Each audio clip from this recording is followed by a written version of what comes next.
Welcome learners. In today's lecture, we are going to learn about the rectangular coordinate system and what are certain components associated with a vector. So what are coordinate systems? So you might have heard about the x and y coordinate systems and y coordinate systems, which we normally call as a 2D coordinate system, where you might have seen in your previous courses the quadrants orientation. So if this is my x-axis, this is my y-axis, so this is my negative y-axis and this is my negative axis, and this is the origin at the center, which is our base or reference point. So in this 2D system, we designed certain coordinates by moving in the anti-clockwise direction. So this is quadrant 1, this is quadrant 2, this is quadrant 3, and this is quadrant 4. So we say that in the first quadrant, the value of x is positive and y is also positive. In the second quadrant, the value of x is negative, but the value of y will be positive. In the third quadrant, both of the values are negative, and in the fourth quadrant, the value of x is positive and y is negative. So this is a 2D coordinate system, and again the purpose of a coordinate system is to locate a certain point in space. In this scenario, it is a 2D space. Remember that in this course we will stick our analysis to a 3D coordinate system. So how many coordinate systems are there, and how many we are going to study in this course? So in this course we will stick to the 3D space and we look into 3 coordinate systems. The first being the rectangular, or sometimes known as Cartesian coordinate system. The second one is known as circular or cylindrical coordinate system, and third is a spherical coordinate system. So there are more coordinate systems like Ludwig, X, Y and Z, but we will focus our analysis on these 3 coordinate systems, where mostly utilized will be the spherical coordinate systems in practical applications. So what are the challenges associated with these kind of coordinate systems? Obviously the easiest one, or you can say a one-page solution for this, is for the rectangular coordinate systems. Then we move to the cylindrical coordinate system, where it might have a 2 lines or a 2-page solution, and spherical coordinate might have a 3 lines or a 3-page solution when we solve these systems. Again, the coordinate systems depend upon mostly the shape of the object or the atmosphere surrounding us, or we can say the environment surrounding us. So in simple terms, why the coordinates are needed, or what are the coordinates? So let's say if you purchase a marker and you want to purchase it, if you are living in the United States, you can say that the price of this marker is $1 US. Similarly, if you are in any region of Europe, you might say that the price is €1. So again the object remains the same, but it's the currency that is being changed. Similarly, in case of coordinate systems, the main idea of every coordinate system is to locate an object in free space, but it depends upon the shape and the surrounding environment, where we select a rectangular coordinate system. If it's a cylindrical object, we go for the cylindrical, and if it's a sphere, we go for the spherical system. So this is the understanding or the analogy of a coordinate system. So in our course we are going to look into all of these 3 coordinate systems, starting first with the rectangular coordinate system, which is the topic for today's lecture. So the rectangular coordinate system. So the rectangular coordinate system basically follows a right hand rule. The right hand rule basically gives us the orientation of the axis. So in the rectangular coordinate systems, our axes are represented as x, y and z. Remember, these are scalar terms, which means it has certain strength, magnitude associated, or a position associated with them, and the ranges of these coordinates are between -2 positive infinity. So for all these three x's, the range is lying between these values. So how do we move inside a coordinate system? So we define a coordinate system based on the right hand rule, where these are our x's.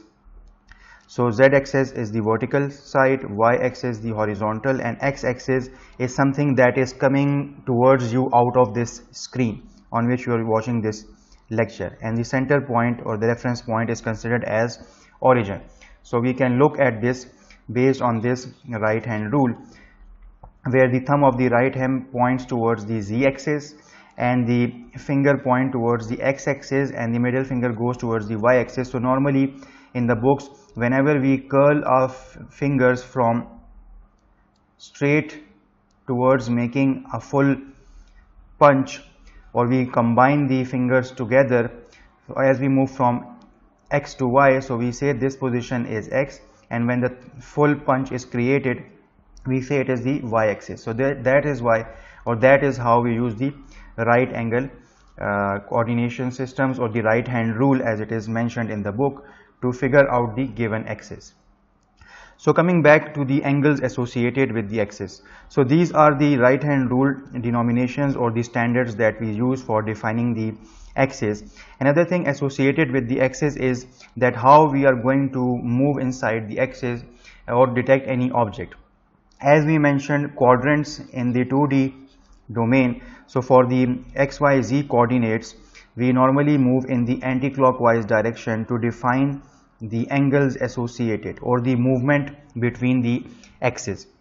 So we always move in the counterclockwise direction, as all these axes are mutually perpendicular or 90-degree apart. So normally we say that angle detection, so in this case angle detection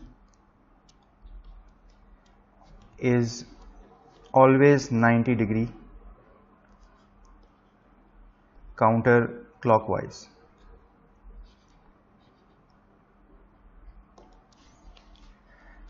For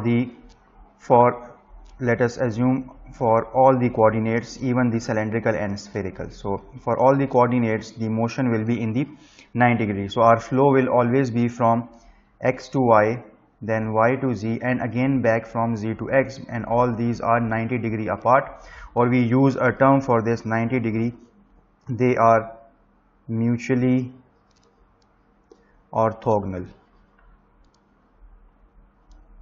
So this is the technical term associated. So we can say that we have x-axis, y-axis and z-axis, and they are 90-degree apart, where y-axis is along the horizontal axis if we take it reference to the ground, z-axis is the vertical axis or perpendicular to the ground, and x-axis is the arrow which is coming out of the screen towards us or in our face. So another thing associated with these axes is that sometime in the course book you might find that the axes are changed in terms of its orientation. For example, if I draw a few examples of these orientations, for example, if we wanted to know that what are the axes if one of the axes is provided, for example, if we are given y-axis, so which axis could this be in this orientation of the lines? If we are given z-axis, what could be this axis? If we are given something like this y-axis, what could be this value? Let us say if we are given something like this, so if this is z-axis, what could be this value? So these are some of the ways we can change the orientation of the lines or the lines that are reaching towards the axis.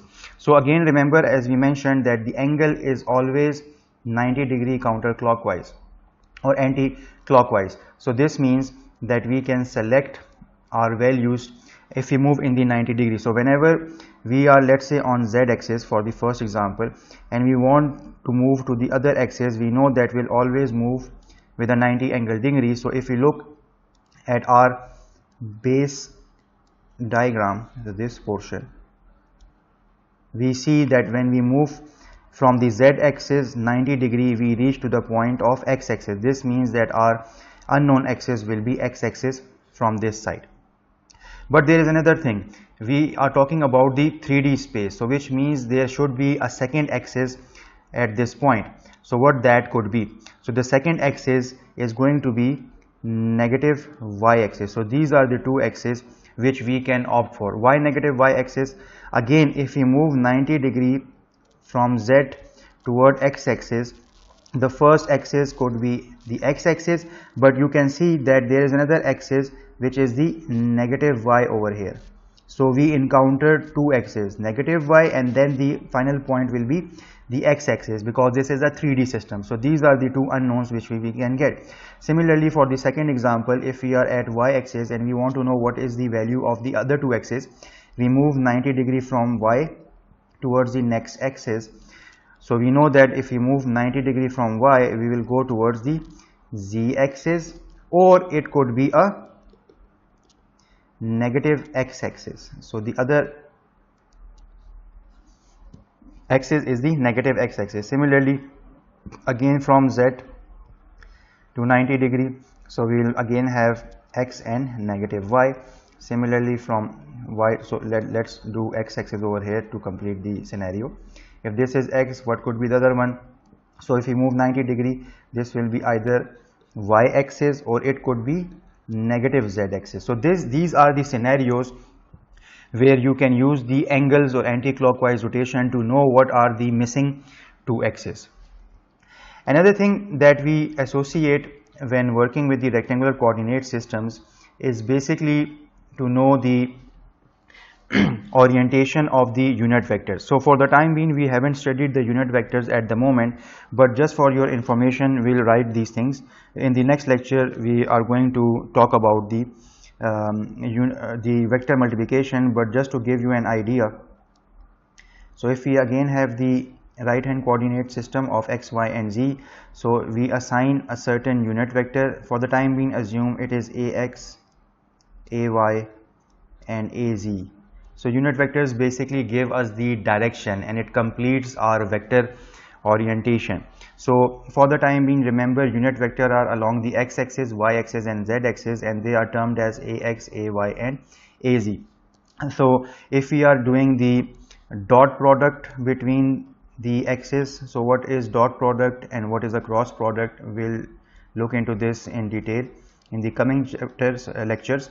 But for the time being, just remember this analogy that if we have unit vectors of the same nature, so let me get rid of this.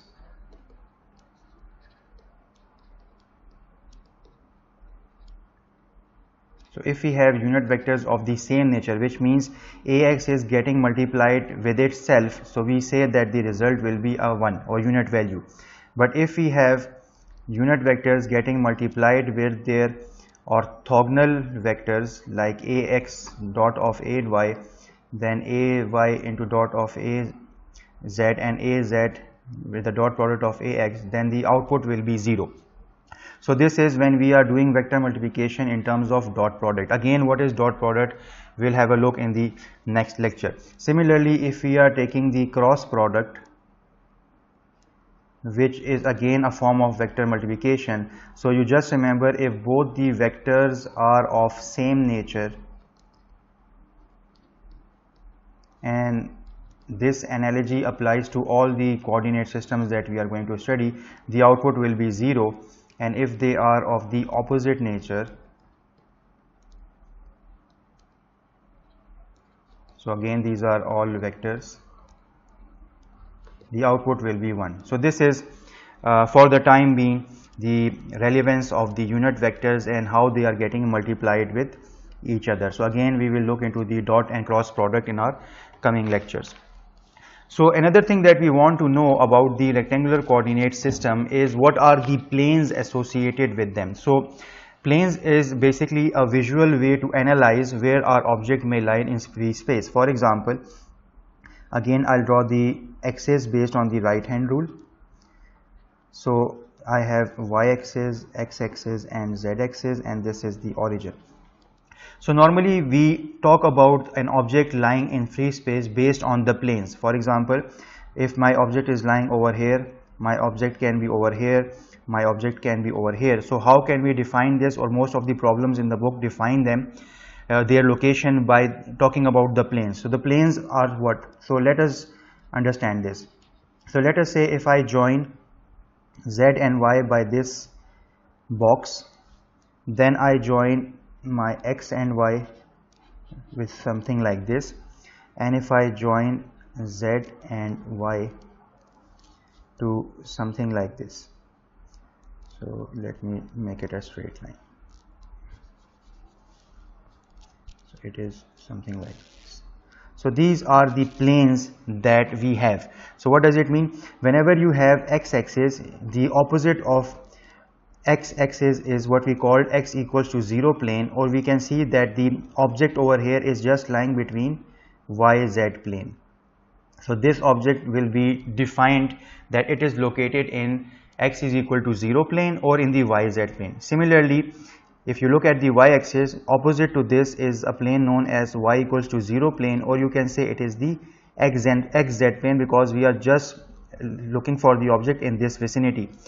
Similarly, if you look at the opposite of z-axis, this is known as z is equal to 0 plane, or it is known as x is equal to xy plane, because we are looking for the object in this vicinity.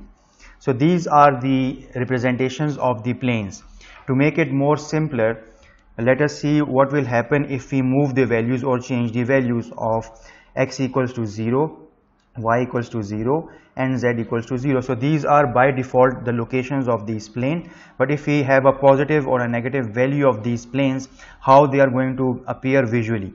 So let us say we want to move to x equals to 2, then we want to go to y equals to, let's say, -3, and for the z we go to z equals to -5. So how can we represent these planes? So these are all the planes. So I'll just write these are the planes that we want to visualize. So for x equals to 2, let me draw all these vectors. So this is x, y and z, this is y, this is x, this is z, this is for y equals to 3, and I'll take z equal on the other side, so like this. So we have again all the three axes needed. So this is x-axis, z-axis, x-axis, y-axis and z. So let us draw the planes and see how they can be visualized, or how they can be moved, or how they can be used to locate an object. So for example, x is equal to 2 planes. So we know when x equals to 0, this is the orientation or the default plane or the box. So when x equals to 2, which means I'll move from the origin 2 points over here plus 2. So my box will be moved to certain point, but its shape will be something like this. So this is how I moved to x equals to 2. I moved from where? So this was my x equal to 0 value, but I moved a positive 2. So you can see the screen has moved towards you. So this is x equals to 2. What about y equals to -3? So we know that the value of y equals to 0 was something like this. So when you say y equals to -3, or let's say y equals to +3, just so that I don't overlap with the previous plane. So it means I'm going to move 3 places to the right side, which means my new plane would lie something like this. So this is like a vertical window that y equals to 3 will have. Let me make it more clear. So if this is y equals to 3, so my plane would be something like this. So this is y equals to 3. What about z equals to -5? So we know z equals to 0 is by default something like this. So it's in the top and bottom position. So z equals to -5 will be something like on the bottom, something like this. So the same plane will move down to -5 value. So we can see that the behavior of z is top to bottom. X, for the behavior of x, is back to front, and for y is right and left.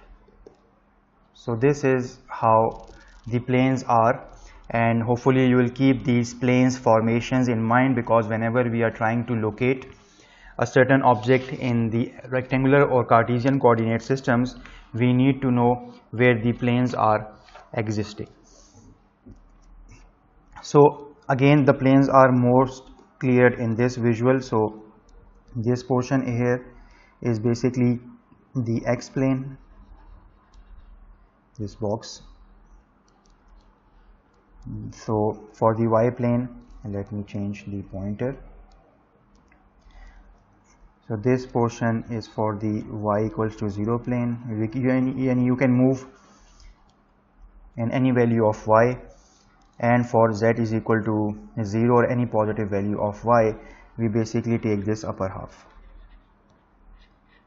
So this is z plane, this is y plane, the movement, and the front face is for the x plane. So these are the plane placements and the right hand rule axis.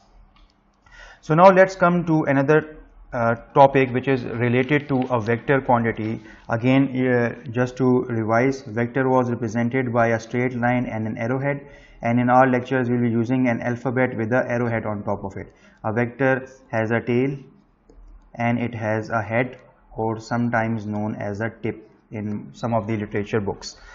So now what is component of a vector? So we already figured out what happens when we move in a rectangular coordinate system. For example, if I have a point and I wanted to move in that rectangular coordinate systems. So for example, if I had a point A and I wanted to move 1, 2 and 3, how can I locate this in the rectangular coordinate systems? So it's very simple. Just to take an example over here. So if I draw the rectangular coordinate systems x, y and z, I know which is my x, which is my y, which is my z. So this is my x 1, y equals to 2 and z equals to 3. So I'll move from the origin 1 point on x, then on y I'll move 2 points, so I can then draw a point which is this point of intersection, and z I have to move 3 points, so I'll just jump towards the 3 points. So this is the point in space which I am interested in, so it will be 1, 2 and 3. Similarly, you can have any value and you can use the coordinate system to reach that point in space. So we have seen that how the coordinate systems or how the planes are working. So if we have any point P and we want to find its location, so we can say that it is how much far in the x coordinate system, because this is the x equals to 0, any value of plane. So we say x coordinate is equal to the distance of 3 from the yz plane. Why the yz plane? Because this is y, this is z, so the object is lying in this plane, so we say it's a yz plane. The same thing that we have seen previously. If we have the same point P and we want to know how far it is from the y coordinate system, or it is lying in the xz plane, so we can say it is lying in the xz plane. Similarly, if we are saying that our point P is far from the z coordinate system, so it also means that it is lying in the xy plane. So this is what these statements are telling us, which we have previously understood in the previous slide. Another thing associated with a vector is the component of a vector. So normally a vector is represented by an alphabet with an arrowhead, but we can separate that vector into various components. So the general representation of a component of a vector is such that it will have value on the x-axis, y-axis, z-axis, but this is a generic representation. The complete representation of a vector will be such that it will have, so I can say if I have any vector r, the complete representation, so this one is a generic form, but the complete representation will be x naught a of x plus y naught a of y plus z naught a of z.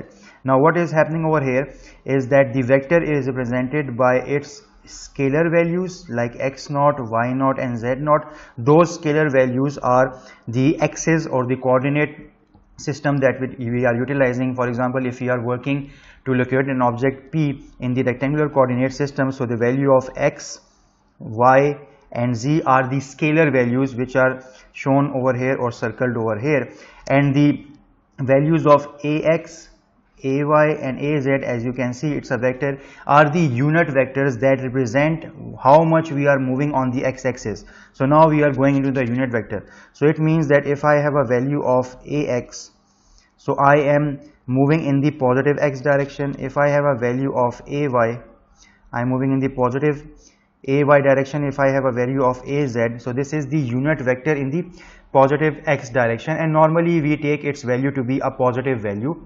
It can be negative if the scalar value is negative over here. So this means we come to something which is known as unit vectors. So unit vectors are those vectors whose magnitude is 1 and their direction is along the axis. Similarly, what we saw over here, that unit vectors are those vectors like ax, an, y and z whose value is 1, thus they are called as unit, and their direction is along the axis, like it is positive x-axis, positive y-axis and positive z-axis, and normally we take them to be a positive value.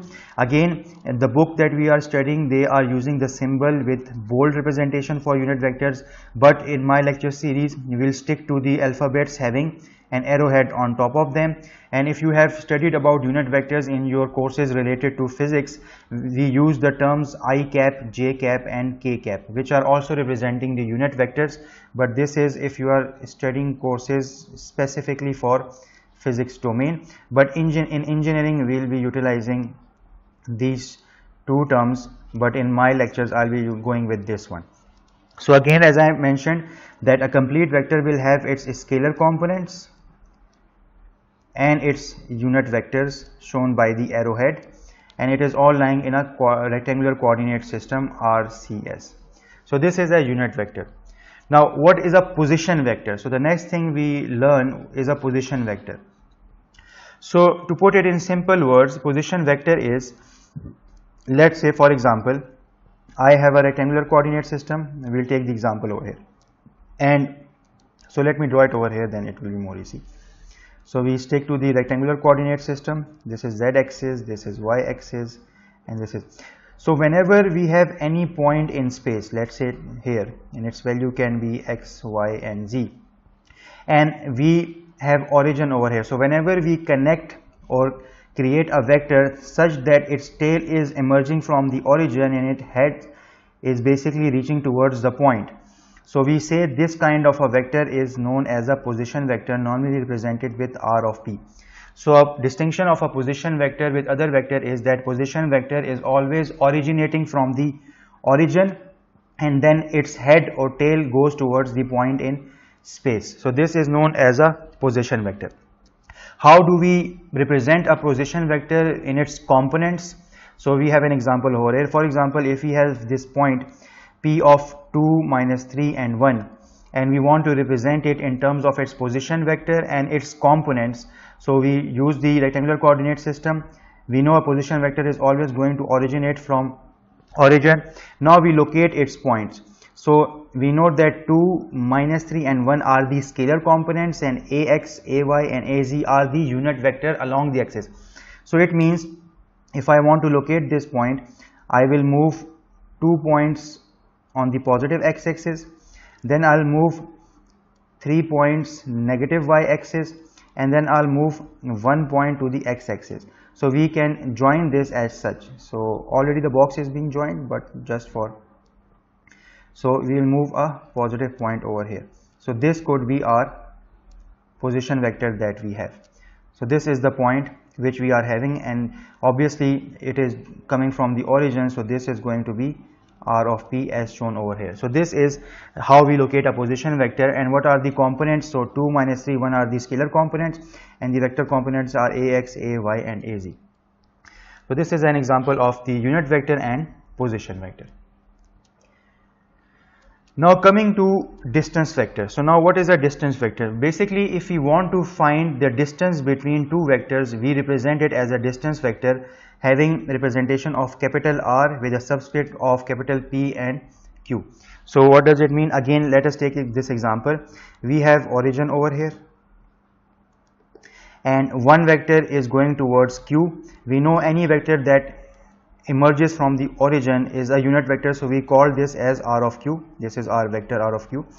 The second vector is again a position vector, but it is moving towards point P in space. So if you want to find the distance between P and Q, we utilize the distance vector equation, which will be R of P. So how do we find this? So the distance vector RPQ is basically the difference of the second vector where we want to go to the first vector where we are starting our journey from. So this is the mathematical expression that we are going to use. Again, these are all vectors, so I'll just mark the arrowhead.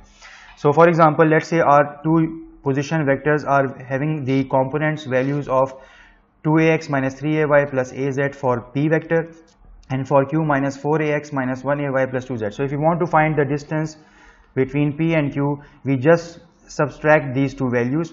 So we subtract RQ with RP, the position vectors. So how do we subtract? We take the unit vectors which are common. So we took a of x and we do the subtraction between the scalar components. So minus 4, minus 2. Then we take the second unit vector ay, we take its component and we subtract them. Then we add it to the third component az, we subtract its elements, and the final location we got as a distance vector between point P and Q, or in space it's the distance vector RPQ having a value of minus 6ax plus 2ay plus 1az. So this is how we calculate the distance of a vector. So now let's come to another important topic associated with coordinate systems, and that is the representation in terms of differential elements.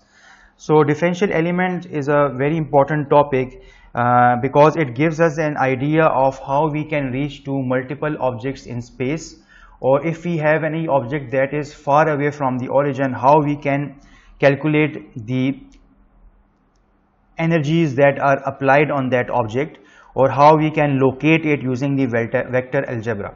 So before coming to these three images, I'll try to make it more simpler so that we understand what are these values. So as a starting point, what is meant by differential element?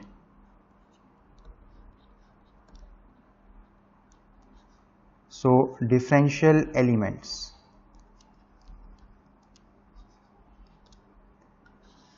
So normally differential elements mean whenever we move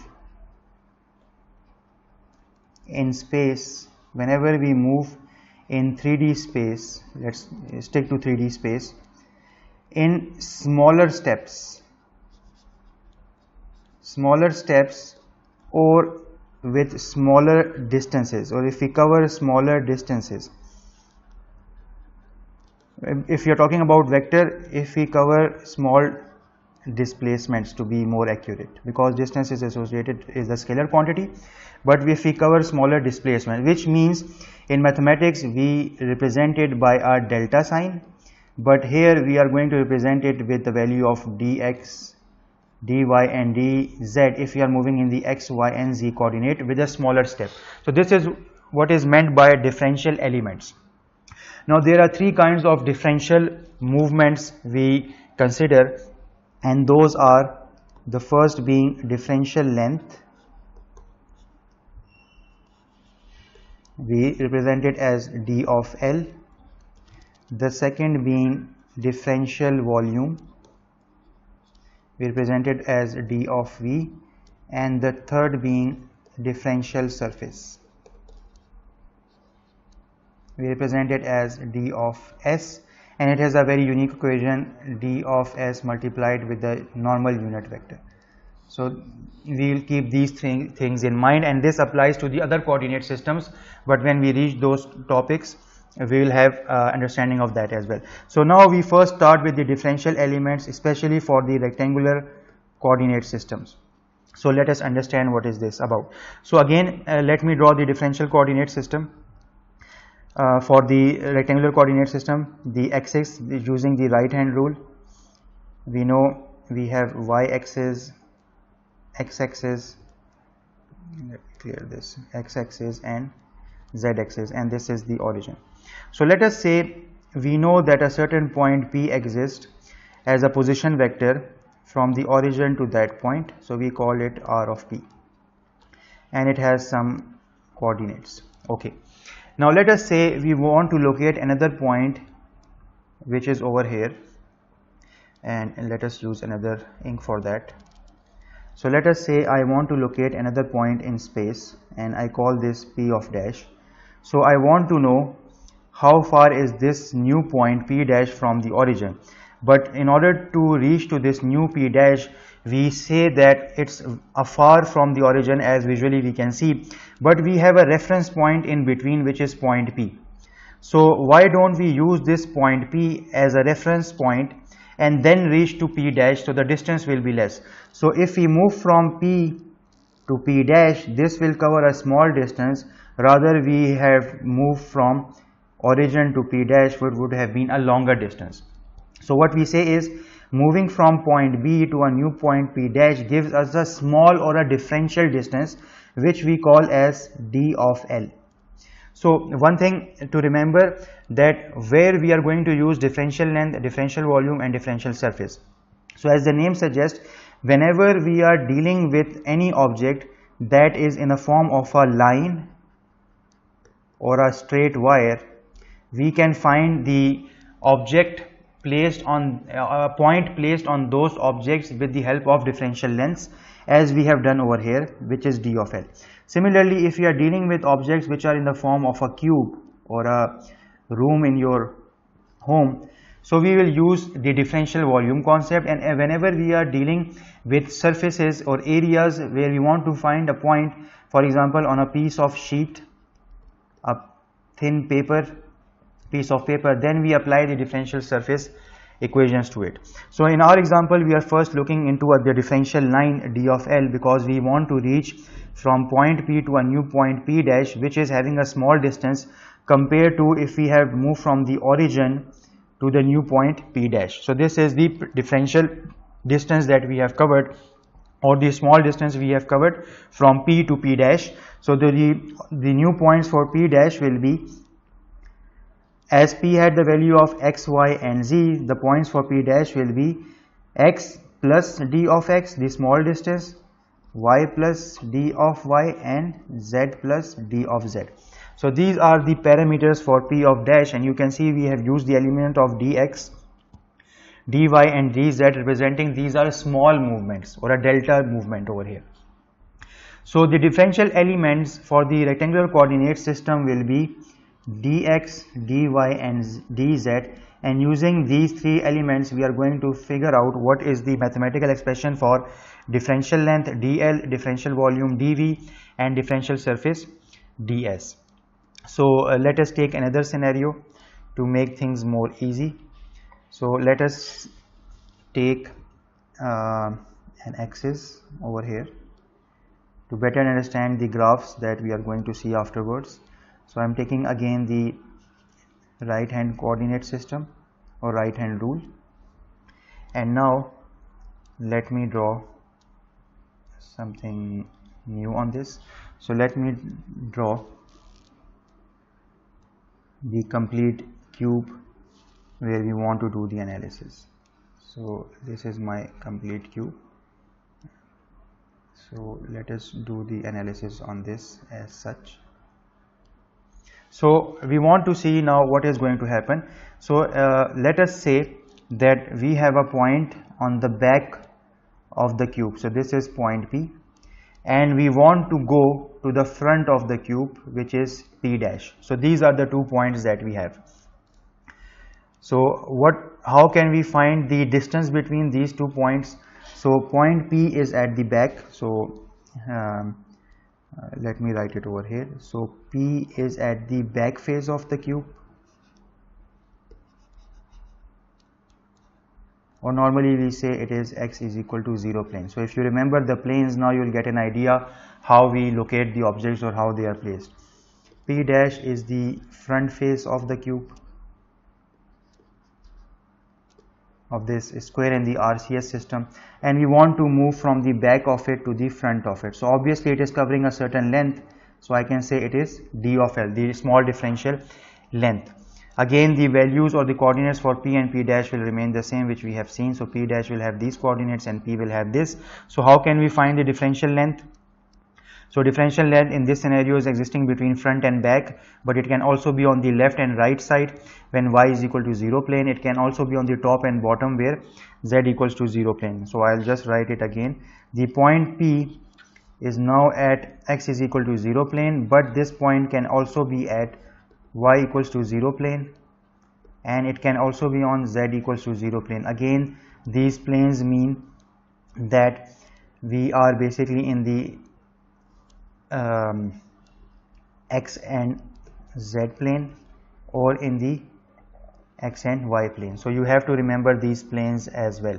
So currently we are in the back and front face of this cube, which is existing in the rectangular coordinate system, and we are using the differential length to find the distance between these 2 points. So how can we find the distance between these 2 elements? So we can say that the differential length is basically nothing but working as a distance vector. So we are basically finding the distance between P dash and P, and we have already seen that the distance vector gives us the vector coordinates of P dash, so x plus dx, and you subtract it with P in the ax system plus y plus dy minus y into the ay system plus z plus dz minus z into the ax unit vector. Where this is coming from, this is the same thing as we did here over the distance vector. So we are basically finding this distance vector in the form of d of L.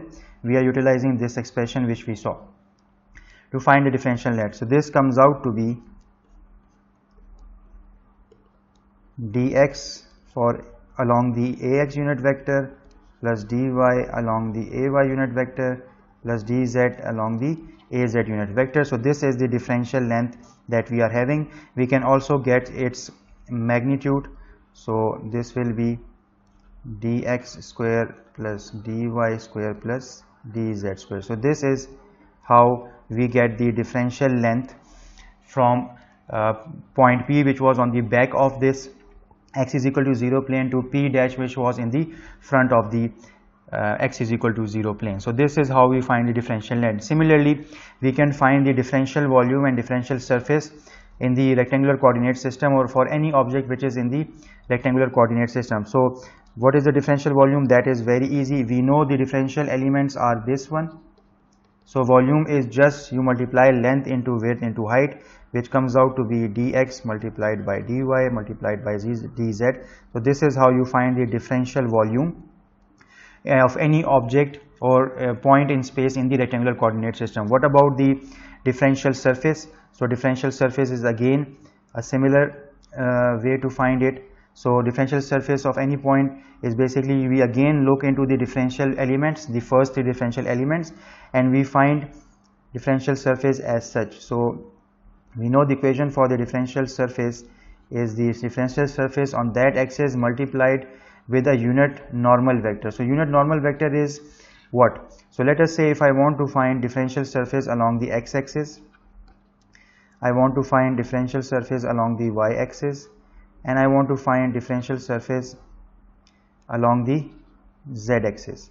So what are its mathematical representations? So it's very straightforward.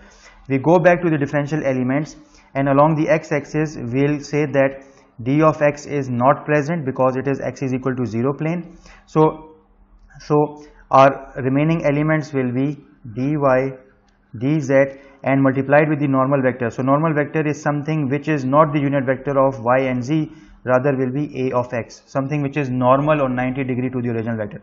So this is the differential surface representation of this point or sheet in the rectangular coordinate system. What about dy?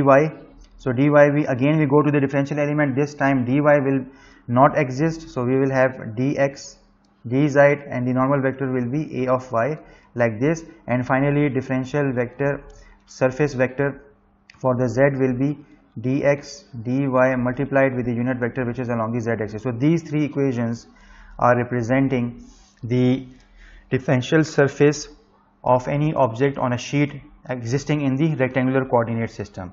So this is how we understand the differential elements. And now once these 3 equations are understood for the length, volume, and surface, we can go back to this slide, and here we can understand very easily. So this is the first point we discussed, that in the RCS system, if we have a point on the back of the cube and there is another new point on the front face of it, we can find the length between them by d of L, and this is the expression for it. if we consider a volume of this as a cube, so its volume will be dx, dy and dz, as we have dy, dx and dz over here. So this dx, dy can be understood over here that this point is dy, this point axis is dx and the vertical axis is dy. I have taken these small steps based on the x, y and z orientation which we have. So that's why we got the dx. And finally the sheet distribution or surface distribution is represented as this mathematical expression which we have seen over here. So hopefully the differential elements would be clear now. As simple image was not clear enough, so I had to give you a deep understanding of the concept, and I am hopeful that you will be knowledgeable about this now, especially when we talk about the remaining coordinate system where the differential elements will be introduced again. So now coming to the second last topic of today's lecture, what is a Euclidean norm? So normally Euclidean norm is another term for finding the length of a vector. So we have already seen that a vector is represented as a line segment and an arrowhead, and we denote it by an alphabet and an arrowhead. So if we want to find what is the distance from the tail to the head of this vector, or we want to find the length of this vector, or we say the magnitude of this vector, which is basically a scalar quantity. So how can we find this? So we use a term which is known as Euclidean norm, where these two vertical lines on the left and right of the alphabet B or vector B is representing the Euclidean norm. So basically you are finding the magnitude of this vector. So for example, if you have a vector B, let's put an arrowhead on this. So we can represent any given vector in its scalar and vector components. So here Bx, By and Bz are the scalar components, and Ax, Ay and Hz are its unit vectors. So now you should remember, whenever any vector is given to you, you can distribute it into scalars and vector components. Now from these components, if you want to find the length or strength of a vector, we just pick up the scalar components and we take the square root of it. So you just square these values and you take the under root, so you get the strength of this vector or the magnitude of the vector. Let us put this to an example. For example, if we are given a vector h, and these are the components associated, and we want to find its strength or Euclidean norm, you just take the scalar quantities, square it and take under root. So now we have 1 square over here, we take square of 2 and we take the square of -2, so the strength of this vector is 3, and you can see it's just a value, there is no direction. So this is the scalar component or the strength of a vector. Now if you want to find the unit vector, so how can we do that? So unit vectors are these Ax, Ay and Az. So if we want to find the unit vector, so we basically take the original vector and we divide it by its Euclidean norm. So the complete equation is A of B unit vector is going to be the original vector divided by its magnitude or the Euclidean norm. So this is how we get the unit vector. For the same example, if we want to find the unit vector of A of h, we take the value of h and we divide it by its scalar, so we get this value. So now visually we can see that h was the point of interest in free space lying in the xy plane, or we say it is lying in the z equals to 0 plane, and we find its strength or the length equal to be 3 and its unit vector equal to this value. So this is how we find the strength of the vector and the unit vector's direction. So let us look at an example to further understand this concept. So let us say we have been given a value that we have a unit vector that is extending from the point origin to a new point in space, and we have been asked to find the unit vector of it. So what does it mean? So let us first draw this for better visual understanding. Since this is the rectangular coordinate system, so this is going to be y-axis, this is going to be x-axis, this is going to be z-axis, and we have the origin at the center. So we have been asked to find the unit vector. So the idea is to find the unit vector at point G. We know the equation will be the vector of G and the magnitude of this vector G. So first let us locate this point G on the coordinate system. So it is having a value of x equals to 2.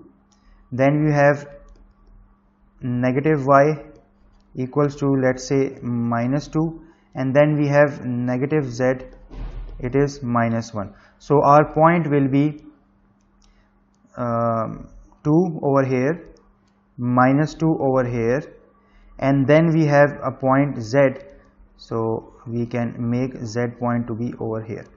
So this is the point where this vector g should be along this line of z. So this is the point in rectangular coordinate system. So what we are going to do, we can write this vector g as a component of a vector where its values are 2 along the x-axis, -2 along the y-axis, and -1 is along the z-axis. This is the vector representation which we have. Now we can find the Euclidean norm or the magnitude of the vector by taking the square of the first value plus the square of the second value plus the square of the other value. So we get 4 plus 4 plus 1, which is under root 9, so it comes out to be 3. So this is our value of the vector. So our answer should be for the unit vector a of g, it should be 2ax minus 2ay minus az divided by 3, and this is the unit vector value that we should have. So that's the solution of the unit vector, and this is what we are getting. So hopefully you understood this example. Now let's come to the last topic of our discussion for today, and this is about vector field. So now we have studied fields and we have also seen a vector field. So if you remember, we said a vector field is something, so field is something, it is like a boundary. We don't want to go beyond it. And if we are taking any point from the origin, so if this is our origin, if we have any points lying inside this field, let's say a, b, c, d. So we draw a mathematical function that is going from the origin towards those points inside the field, and if they are having certain direction, we say this is a vector field, and if they are having certain values, we just say it's a scalar field. So since we have a magnitude and direction, so we say that this is a vector field. Now if you want to find this vector field with regards to a position vector, how we can represent that? So if we are tasked to find a vector field g in terms of a position vector, so we represent it as g of r, and we are going to put an arrowhead. If we have a vector field and we represent it in terms of a position vector, so we are going to represent it with the alphabet or a notation of t of r. It means that we have a vector field. So what is a position vector has to do with a vector field. For example, again, if this is our vector field, this is our vector field, and we have a point a over here.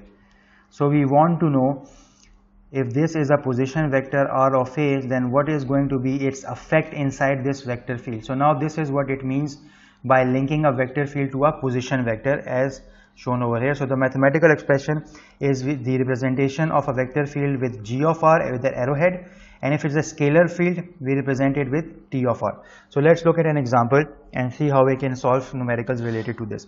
So the example says that you have been given a vector g with its components such that its value is 2x divided by 1 plus y square along the ax unit vector, then you have value of ay unit vector and az, and a position vector where you need to find the field surrounding this unit vector r of p is thus. So find what is the vector field and what is the unit vector in the direction of that field. So this is what we basically want to do. We need to find the unit vector in that field and the original vector over here. So what we can do is we can basically start by solving this by the given mathematical expressions that we have. So let us first write the unknown. So let me first write the equation on the next slide and what we have. So we have g vector which is given as 2x 1 plus y square, 2x 1 plus y square in the unit vector of a of x. Then we have y plus z plus 1 a of y plus y plus z plus 1 a of y, and then we have 5x minus z a of 5x minus z around the az unit vector. We have been given the value of unit vector r of p as ax, 2 and 3. So we have ax plus 2ay and it's minus 3az. So this is what is given to us. So let us have a solution for this. So we need to first figure out how we can go about the position vector. So r of p is having a value of the scalar components as 1, 2 and minus 3. So these are the scalar components extracted from the unit vector that we have. So these are the points. So basically these are the points that we have from the unit vector. So what we are going to do is we are going to represent vector g in terms of the position vector r of p, which means we are going to input the value of scalar components into the base equation. So it means our equation will be 2 of x is having a value of 1 plus y is 2 of square around a of x, plus y is having a value of 2 plus minus 3 plus 1a of y, then you have 5 of 1 minus 3 of a of z. So these are the values incorporated into g. Thus my g of p, once we solve this, so I'm just going to write the answer, you can have the solution. It is going to be 2 divided by 5 for the a of x. For the a of y, it is going to be 1 and 1 0, so it will be cancelled out, and this will be 5 plus 3. It is going to be this is a square. So this is a square. I forgot this is a square. Let me confirm. Yes, this is a square. So this is a square. So it comes out to be minus 4a of z. So this is the value of g of p at the position vector rp. So now what is the next step? We need to find the unit vector. So the unit vector is basically unit vector of a of g at r of p is going to be g r of p divided by its Euclidean or the magnitude of it. So you can use both the arrows, which means I need to first figure out what is the Euclidean norm of g r of p. So g r of p, if I take its absolute, it is going to be the square of the first term plus square of the second term. So it comes out to be approximately 4.02. So this is the magnitude of it. So then the unit vector comes out to be 2 by 5 a of x minus 4 a of z divided by 4.02. This should be the answer. If we want to further simplify it, we can 0.0995 around the a axis minus 0.995 around z axis. So this is the final answer we get for the unit vector as per the asked question. So this is how we can find the vector field g at any point, for that point being the unit vector. So this concludes our today's lecture. See you in the next one.